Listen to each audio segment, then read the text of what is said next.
I wrestled John Cena, and I went in, I think it was 2013, I went in WWE champion, and we went in MetLife Stadium. We had a record-breaking attendance, which was amazing that night. We accomplished our goal. So I wrestled with John Cena. We had 45 minutes planned for the match. It's nonstop go, right? So your conditioning is tested. And at that time, I wasn't full-time in WWE. I was just doing these spot matches where I was still shooting Fast and Furious 6 in London, had to travel in the ring, get all my ring work in, travel back to shoot Fast and Furious, then back, WWE Raw, doing those shows, the big build-up to WrestleMania against John. We get to MetLife Stadium, it's a big night, this is it, it's game night, right? It's championship night for me. 45-minute match is planned out. At the 15-minute mark, bang! I feel something pop, I'm like, boom, what the fuck? I'm laying there, and both of us are out. I said, oh fuck, something's going on. And I stick my hand, now there's 85,000 people, right? And we're just laid out like this. I kind of roll over, I stick my hand down in my trunk just to see, I want to make sure that there was no bone sticking out. So there's no bone sticking out, what the fuck, something just happened. Referee comes over and he's like, Rocky, all right? I'm like, yeah, I think I'm all right. I said, fuck.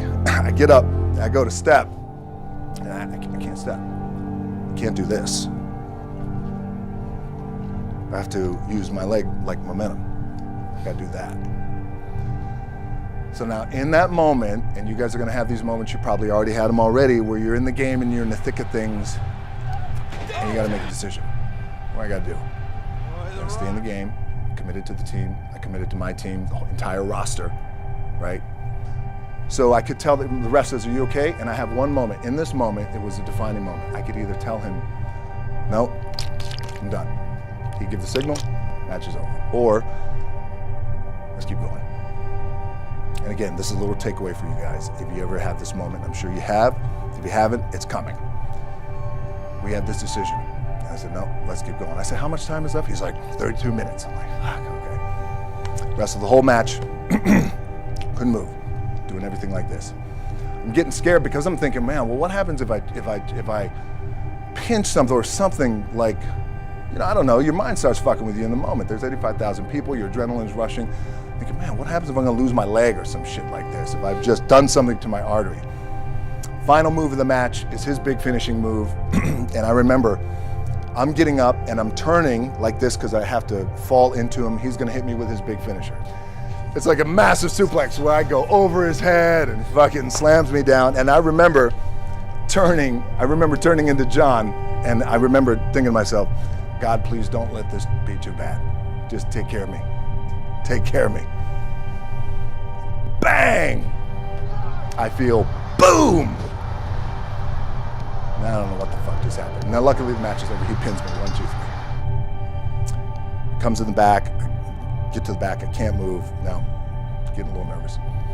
Doctors come in, don't know what's happening. Get on a jet, rushed home to my doctors down in Florida. And get an MRI, find out that I've completely torn my adductor, the top of my adductor and my top of my quad off my pelvis. Yes, really, really fucked up. What I was proud of was to walk out on my own, but not only that, but in this fucking moment where the odds are against you, people are watching, your team's depending on you, you either say, I'm done, or this shit, whatever the fuck is going on, it's temporary, and it may fuck me up at some point down the road.